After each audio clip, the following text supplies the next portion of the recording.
Olá, pessoal. Espero que vocês se encontrem bem. Você que está assistindo individualmente se encontre bem também. Bom, eu estou mandando esse recado para vocês porque eu quero gravar as duas últimas aulas, nossa, para que vocês possam estudar antecipadamente, se preparar melhor para a prova e no nosso encontro presencial a gente tirar todas as dúvidas antes da prova. Então, com isso, vocês vão ter tudo já na mão, né? Então, para iniciar, deixa eu só publicar a tela. Então, aqui é a aula 21 e 22. Deixa eu ver se está indo aí. Foi. Isso. Foi. Tá? Então, preste aí atenção nela para que vocês consigam tirar o que for de dúvidas, né? Eu peço a gentileza para que vocês façam suas anotações, né? E não tenham... quem na aula presencial a gente tira a dúvida, todo mundo junto. Então, surgiu, para o vídeo, anota, e a gente tira essas dúvidas dentro de sala de aula. A 21 e 22, a gente fala de benchmarking, né? Então, a gente vai falar de como aplicar essa situação do empowerment, né? Para aprimorar os processos. Então, se vocês olharem para o seu dia a dia, qual etapa do fluxo costuma quebrar o processo primeiro? Por exemplo, eu organizo o meu dia. O que me quebra? Né? Por que me quebra?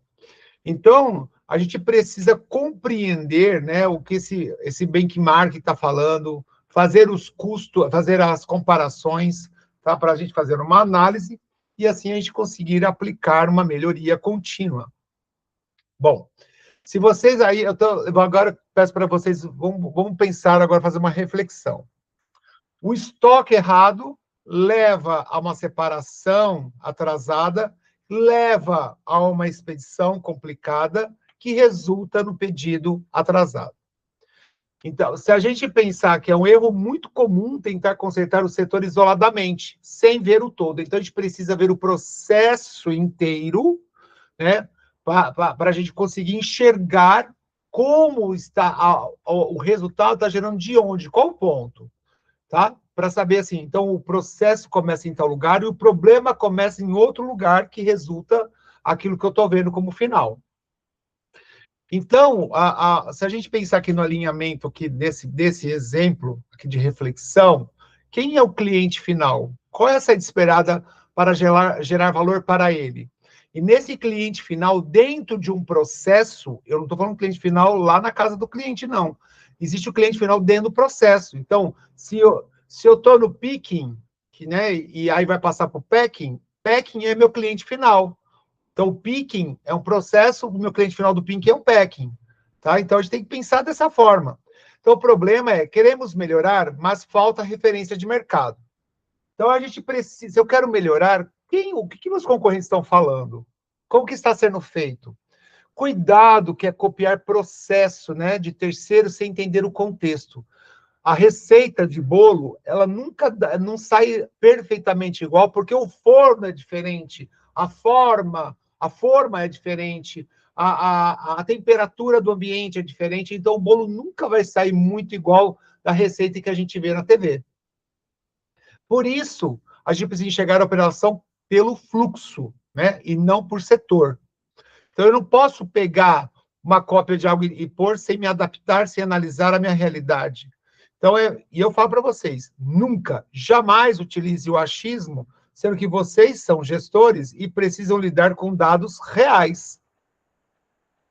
Então, benchmark, né, como a gente falando aqui, vamos desmistificar isso. Não é o Ctrl+C, Ctrl+V. Tá? Copiar a Amazon, por exemplo, sem ter a estrutura dela, vai quebrar a sua operação, né? Então, o benchmark faz essa comparação de práticas e resultados para adaptar o seu contexto. Dentro do contexto da logística, por exemplo, no final do dia, a escolha da prática dita o tripé. Tá? Qual que é o tripé? Prazo de entrega, acurácia de estoque e nível de serviço, que é o SLA. Então, quando eu chego no final do dia, eu vou fazer uma média do prazo de entrega, acurácia de estoque e o nível de serviço para entender como está indo. Né? Então, a gente precisa desse critério de escolha. Se for comparabilidade, cuidado com o seu contexto, tá? É o custo, o risco, o ganho, o impacto do cliente. Então, pego a prática do mercado, filtro por contexto e adapto internamente. Então, se eu pensar no supermercado, que vocês estão fazendo a atividade do supermercado, fazer a compra do mês por lote exige um carrinho grande e planejamento. Vou pegar o pão na padaria por pedido. Ele é rápido, tá? Mas o custo do item, que se for ver toda hora, é maior, né? Porque eu vou no mercado para pegar uma coisa, em vez de pegar tudo, então o meu custo logístico é maior. Mas você tem que ver qual é a necessidade disso. Então, por exemplo, eu coloquei aí, ó, o bet picking, né, que é em lote. Então, o foco é em alto volume e eficiência. O picking por pedido, que é o caso do pão que eu falei para vocês, o foco é em precisão, agilidade unitária. Então, a decisão vem do mix de produto, do volume, do layout. Então, eu faço uma pergunta para vocês. Se alterarmos apenas uma etapa, a etapa de separação, picking, para ganhar velocidade, o que acontece com a experiência do cliente na ponta final? Se alterarmos apenas a etapa de separação, que é o picking, para ganhar velocidade, né? Não estou falando de tirar, hein? Estou falando de alterar só lá internamente o picking. O que acontece com a experiência no final da ponta, né? Na ponta final desse processo? Então a gente tem que ver, talvez eu ganhe agilidade, talvez não, porque eu não quebrei o processo. Eu estou fazendo picking, mas estou fazendo de uma forma melhorada. Então, a gente precisa entender que a gente tem que ter ferramentas que nos ajudem a fazer isso. Então, vamos lá, vamos pensar numa pesquisa guiada, que eu pus aí, roteiro de pesquisa guiada.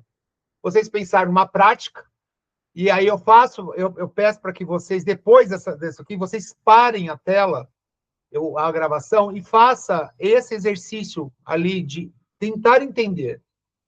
Então, ó, pense numa prática, como ela funciona, quais os requisitos que ela exige, certo? Quais os ganhos, qual é o risco e qual a aplicabilidade. Por que eu faço isso? Peço para vocês fazerem isso. Para vocês saberem como que vai ser essa prática que é externa implementada na minha prática interna. Então, a gente precisa enxergar essa situação. Eu coloquei uma matriz de aplicabilidade para vocês verem uma situação aqui. Por exemplo, quando eu tenho ganho rápido, o IPM, né, que a situação do impacto, que é o IPM, é impacto versus esforço. Então, se o impacto é alto e o esforço é baixo, tá? Eu tenho um ganho rápido. E o que acontece? Quando o projeto é maior e necessita muito planejamento, o impacto é maior e o esforço é maior, tá?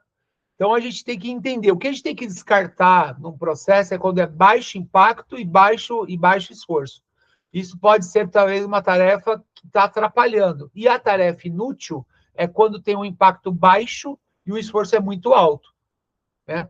Então, por exemplo, eu posso usar o CIPOC, lembrando que o C é do cliente final, e esse CIPOC vocês vão ver, acho que vocês veem em qualidade, tá? Para definir as fronteiras do processo. Se vocês não tiveram essa aula, pesquise aí CIPOC, só para vocês entenderem essa sigla. O fluxograma, que é uma coisa que a gente trabalha há muito tempo, dá para visualizar os caminhos, as tomadas de decisões, né? E o BPMN, como está na tela, é para desenhar responsabilidades de papéis claros, tá? Então, a ferramenta que a gente fala é um mapa de navegação que a gente tem que utilizar. Ninguém vai desenhar um processo de cabeça. Agora, por exemplo, se eu desenhar um mini CIPOC, aí, vamos dizer um CIPOC, por isso que eu estou falando, pesquise se vocês não souberam aí. Ou essa matriz de 4 quadrantes, que igual vocês viram de aplicabilidade, que é impacto versus esforço, vocês vão ver como que a estrutura ela se preenche e vocês vão conseguir enxergar a melhor forma de entregar um resultado melhor para o cliente final. Então, o objetivo final não é um desenho bonito, mas é descobrir o que traz alto impacto com baixo esforço para a nossa operação, tá?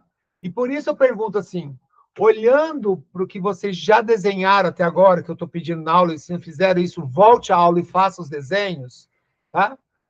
Olhando, então, para essa estrutura que vocês estão desenhando, para a matriz que vocês estão preenchendo, que vocês acham qual é o maior desafio?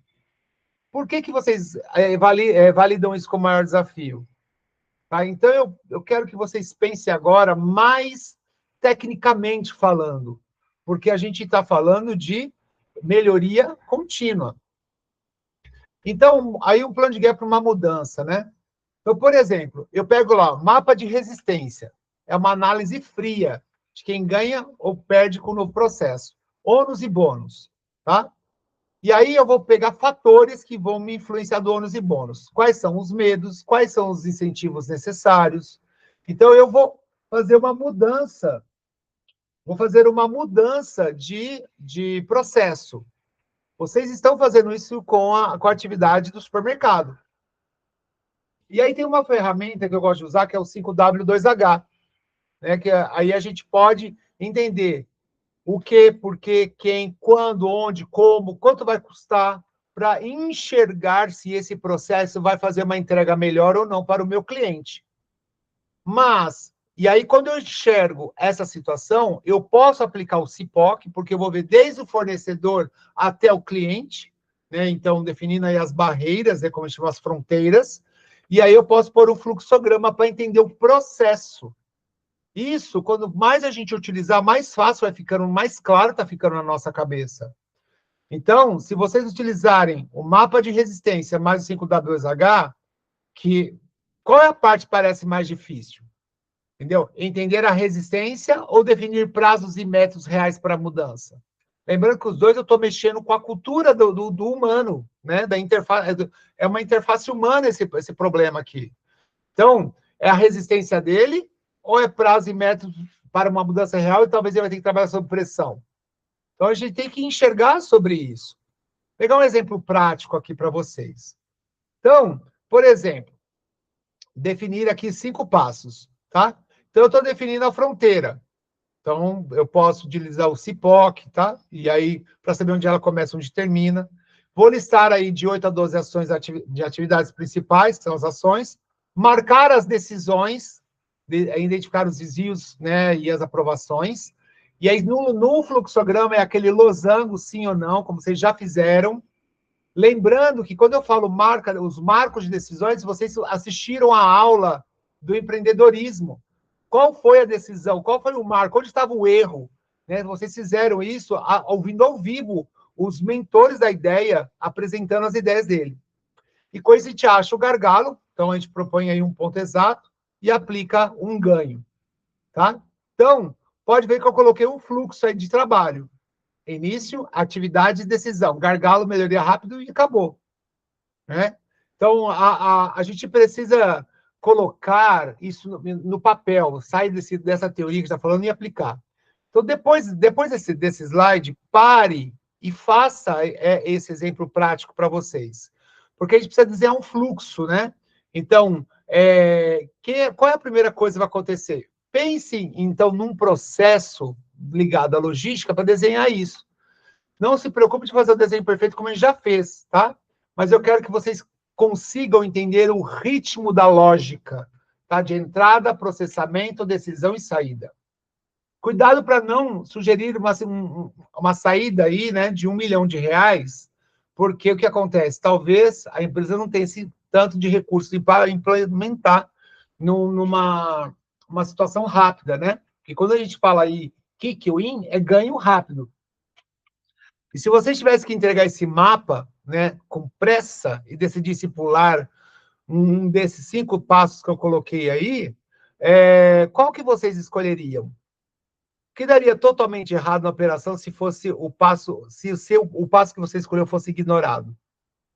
Essa é uma pergunta que eu faço para vocês. É um assunto que a gente pode depois debater em sala de aula, né, todo mundo junto, tá? Mas eu quero que vocês façam esse exemplo prático aqui na prática, no papel mesmo.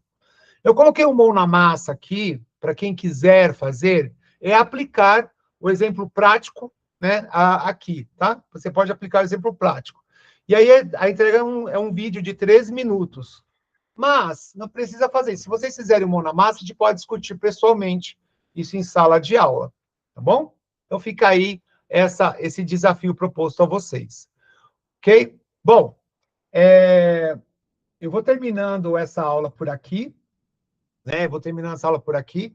Tem mais uma aula, que é a 23 e 24, que eu vou gravar agora, já imediatamente após essa gravação, e eu vou postar tudo lá no Moodle, no Moodle de vocês, tá? Para vocês terem isso e a gente acelerar o final aí desse semestre.